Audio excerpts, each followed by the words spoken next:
Imagine a world with zero crime, no murder, no theft, no lies, no heartbreak. It sounds like paradise, doesn't it? But now imagine how this world works.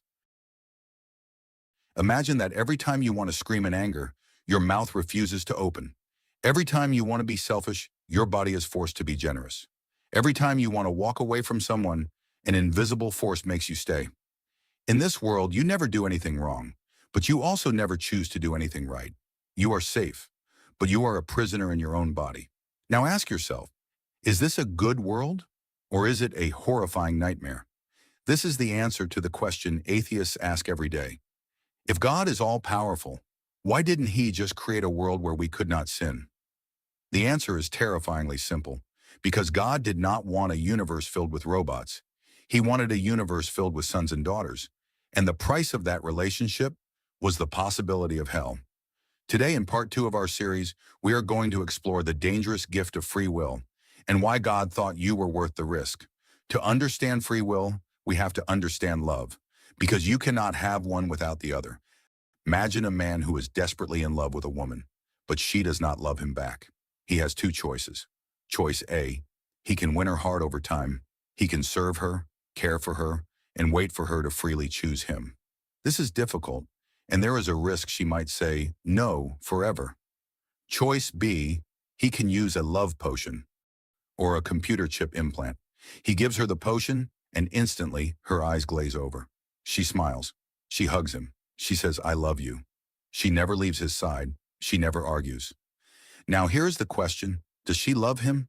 No. She is acting like she loves him. But it is not real. It is programmed. It is forced. The man has not gained a lover. He has gained a doll. This is the dilemma God faced at the moment of creation. If God wanted creatures who would simply obey him, he could have created billions of angels or robots. They would never sin. They would never cause pain. They would bow down instantly. But God didn't want machines. He wanted a relationship.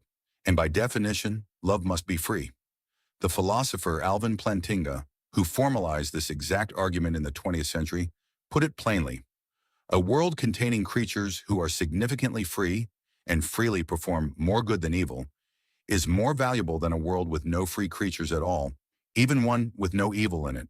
If I put a gun to your head and say, "Love me," that is not love.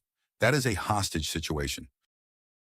So to create a world where real love is possible, God had to create a world where real hate is also possible.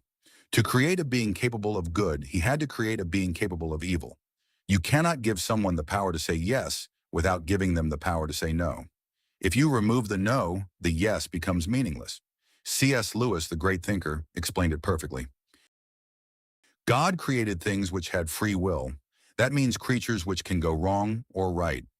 Some people think they can imagine a creature which was free but had no possibility of going wrong, but I cannot. If a thing is free to be good, it's also free to be bad. This means that evil is not something God created. Evil is the unfortunate cost of creating free creatures.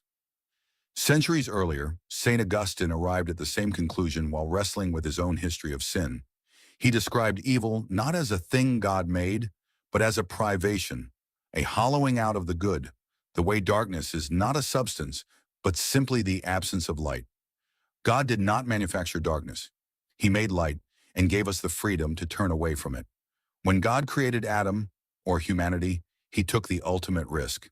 He handed us the keys to the car. He knew we might crash it. He knew we might hurt each other. He knew we might reject him. But he decided that the opportunity for us to freely love him was worth the risk of us rejecting him. But the skeptic argues, okay, free will is important, but couldn't God just intervene a little bit? Why doesn't he stop just the really bad things like murder? Let's play this out logically. You want God to stop evil. Okay, which evil? Should he stop the murderer? Yes, we all agree. What about the thief? Yes, stop him too. What about the liar? Should God paralyze your tongue every time you exaggerate a story? What about the selfish thought? Should God shock your brain every time you think something mean? Where do you draw the line? Picture a judge who could read minds. Every citizen who ever thought about stealing gets arrested before they act. Even the ones who would have talked themselves out of it. That is not justice. That is a world with no moral agents left in it, only bodies being managed. If God stopped all evil, he would have to stop you. He would have to interfere with your mind thousands of times a day. Your freedom would vanish. We want God to stop the big monsters like Hitler, but we want him to leave us alone with our little sins. But to a holy God, the root is the same. The freedom that allows a man to start a war is the same freedom that allows a man to cheat on his wife. You cannot destroy one without destroying the other. So is it worth it? Is free will worth the cancer, the wars, the heartbreak? Some atheists say no. I would rather be a happy robot than a suffering human. But deep down, you know that isn't true. Look at how we live. We fight wars for freedom. We march in the streets for freedom.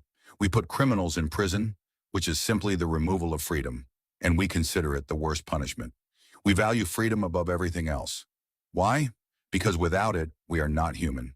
The novelist Fyodor Dostoevsky built an entire chapter of the brothers Karamazov around this exact tension. A story where a character offers humanity bread in exchange for surrendering their freedom, guaranteeing comfort and obedience at the cost of choice. Dostoevsky's warning still stands. A happiness that is handed to you without your consent is not happiness. It is a cage with better lighting. If God took away your ability to choose, he would be stripping you of your humanity. He respects you too much to force you. He respects your no, even if that no leads to hell. This is the most frightening and beautiful truth about God. He is not a dictator. He is a gentleman. He stands at the door and knocks. He does not kick the door down. This shifts the blame. We point our fingers at the sky and scream, "Why is there so much evil?" And God points back at us and says, "I gave you the power to stop it. What did you do?" We create the wars. We create the poverty by hoarding wealth. We create the broken hearts. The problem is not that God lacks power. The problem is that we abuse ours. God gave us a knife to cut bread and feed the poor. We used it to kill. Should God take away the knife? If he does, we can no longer kill, but we can also no longer feed. He leaves the knife in our hands because he hopes we will choose to feed. So are we stuck? Is the world doomed to be a chaotic mess of free will gone wrong? No. God's plan was not to force us into goodness. His plan was to change our hearts so that we want to be good. A robot does good because it has to. A saint does good because he wants to. God is looking for the second one. He is looking for the people who look at the darkness of this world, and instead of becoming dark themselves, they choose to be light. That choice, made in the face of pain, is more valuable than the obedience of a billion stars. Evil is real, but it is not a design flaw. It is the shadow cast by the light of freedom. We are not machines. We are moral agents with the terrifying power to shape reality. God thought you were worth the risk. He thought your potential for love was worth the possibility of your hate.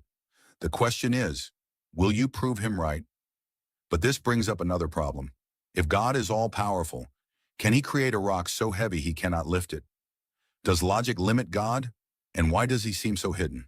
In the next episode, part 3, we will tackle the paradox of power.